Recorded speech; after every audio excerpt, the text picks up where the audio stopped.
എടുത്തു ചാടിയാൽ കുടിച്ചു ചാകും. ഈ ഒരു അവസ്ഥയിലാണ് പാകിസ്ഥാൻ ഇപ്പോൾ. മെഡിക്കൽ വീസയിൽ ഇന്ത്യയിലെത്തിയ പാകിസ്ഥാൻ പൗരന്മാർക്ക് മടങ്ങാനുള്ള അവസാന ദിവസം ഇന്നലെയായിരുന്നു. 26 പേരുടെ മരണത്തിന് കാരണമായ പേൽഗാം ഭീകരാക്രമണത്തിന്റെ പശ്ചാത്തലത്തിൽ ഇന്ത്യ പാകിസ്ഥാനികൾക്ക് നൽകിയ SVEC മെഡിക്കൽ വീസകൾ അങ്ങനെ സകല വീസകളും റദ്ദാക്കിയിരുന്നു. ഈ ഒരു സാഹചര്യത്തിൽ പാകിസ്ഥാനിൽ നിന്ന് ഇന്ത്യയിലേക്കുള്ള മെഡിക്കൽ ടൂറിസം ഇതിന്റെ ഭാവി അനിശ്ചിതത്വത്തിലായിരിക്കുകയാണ്. ഇക്കാര്യത്തിൽ ഇന്ത്യൻ സർക്കാർ ഒരു പുനഃപരിശോധന നടത്തുമെന്ന് പാക് പൗരന്മാർ ഇപ്പോഴും വിശ്വസിക്കുന്നുണ്ട്. പേൽഗാം ഭീകരാക്രമണത്തിന് ശേഷം മെഡിക്കൽ വീസകൾ ഉൾപ്പെടെ പാകിസ്ഥാൻ പൗരന്മാർക്ക് നൽകിയ നിരവധി വീസകൾ ഇന്ത്യ റദ്ദാക്കി. മെഡിക്കൽ വീസയിൽ ഇന്ത്യയിലെത്തിയ പാകിസ്ഥാനികളുടെ സമയപരിധി ഏപ്രിൽ 29, അതായത് ഇന്നലെ അവസാനിക്കുകയും ചെയ്തു.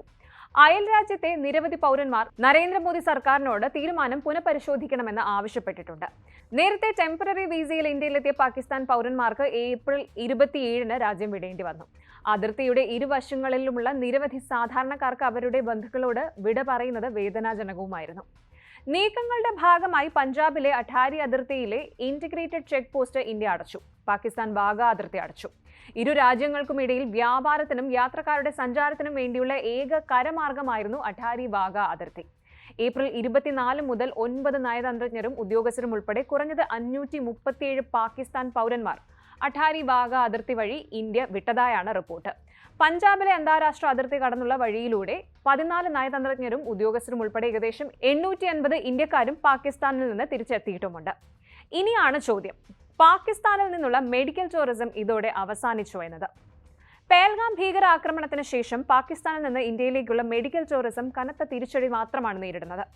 റിപ്പോർട്ടുകൾ പ്രകാരം 2024 ഇന്ത്യ മെഡിക്കൽ ആവശ്യങ്ങൾക്കായി 4,63,725 വീസകൾ നൽകി. മെഡിക്കൽ ടൂറിസത്തിന് ഉത്തേജനം ലഭിക്കുകയും ഇന്ത്യ 2020-21 മെഡിക്കൽ ടൂറിസം ഇൻഡെക്സിൽ ഏറ്റവും ആകർഷകമായ 10ാമത്തെ രാജ്യമെന്ന സ്ഥാനം പിടിക്കുകയും ചെയ്തിട്ടുണ്ടായിരുന്നു. ഇങ്ങനെയൊക്കെയാണെങ്കിലും പാകിസ്ഥാൻ പൗരന്മാർക്ക് നൽകുന്ന മെഡിക്കൽ വീസകൾ കുറഞ്ഞു വരികയാണ്. 2016 ഇന്ത്യ 1600-ലധികം വീസകൾ അനുവദിച്ചിരുന്നു.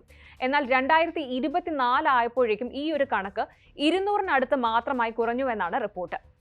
2013 കണക്കുകൾ ഉദ്ധരിച്ച് 2016 ഒരു റിപ്പോർട്ട് പ്രകാരം എല്ലാ വർഷവും ഇന്ത്യയിലേക്ക് വരുന്ന വിദേശ വിനോദസഞ്ചാരികളിൽ 15% മുതൽ 20% വരെ പാകിസ്ഥാനിൽ നിന്നുള്ളവരായിരുന്നു. പാശ്ചാത്യ രാജ്യങ്ങളെ അപേക്ഷിച്ച് ഇന്ത്യയുടെ ഉയർന്ന നിലവാരമുള്ള ചികിത്സയും അതുപോലെ ചെലവ് കുറഞ്ഞ നടപടിക്രമങ്ങളും പാകിസ്ഥാനികളെ മെഡിക്കൽ സേവനങ്ങൾക്കായി ഇന്ത്യയിലേക്ക് എന്നും ആകർഷിച്ചിരുന്നു. പാകിസ്ഥാനിൽ നിന്നുള്ള രോഗികൾ അവയവമാറ്റ ശസ്ത്രക്രിയ ഉൾപ്പെടെയുള്ള ചില ജീവൻ രക്ഷിക്കുന്ന ചികിത്സകൾക്കായി ഇന്ത്യയിലേക്ക് വരുന്നുണ്ടെന്ന് ന്യൂഡൽഹിയിലെ അപ്പോളോ ഹോസ്പിറ്റലിലെ ഡോക്ടർ അനുപം സിബൽ പറഞ്ഞിട്ടുമുണ്ട്. ആശുപത്രികളിൽ സോളിഡ് അവയവമാറ്റ ശസ്ത്രക്രിയ, കരൾ, സംയോജിത കരൾ വൃക്ക മാറ്റിവെക്കൽ എന്നിവയുടെ ധാരാളം കേസുകൾ, ഒപ്പം ക്യാൻസർ പരിചരണം, neuro science, gastroenterology, paediatrics, orthopaedics എന്നിവയ്ക്കുള്ള രോഗികളും സൗകര്യങ്ങൾ ഉപയോഗിക്കുന്നു എന്ന് അദ്ദേഹം പറഞ്ഞിരുന്നു. വീസകൾ കുറയ്ക്കുന്നതിന് ഇനിയും കാരണങ്ങൾ നിരവധിയുണ്ട്. 2017 പാകിസ്ഥാൻ ഇന്ത്യൻ പൗരനായ കുൽഭൂഷൺ ജാദവിനെ ഇന്ത്യയുടെ ചാരനാണെന്ന് കണ്ടെത്തി ശിക്ഷിച്ചു. ഇയാളെ വിട്ടയക്കാൻ വിസമ്മതിച്ചതോടെ നയതന്ത്ര പ്രതിസന്ധി ഉടലെടുത്തു.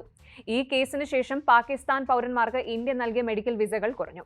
മാത്രമല്ല 2019 പുൽവാമ ഭീകരാക്രമണം ന്യൂഡൽഹിയും ഇസ്ലാമാബാദും തമ്മിലുള്ള ബന്ധം കൂടുതൽ വഷളാക്കി.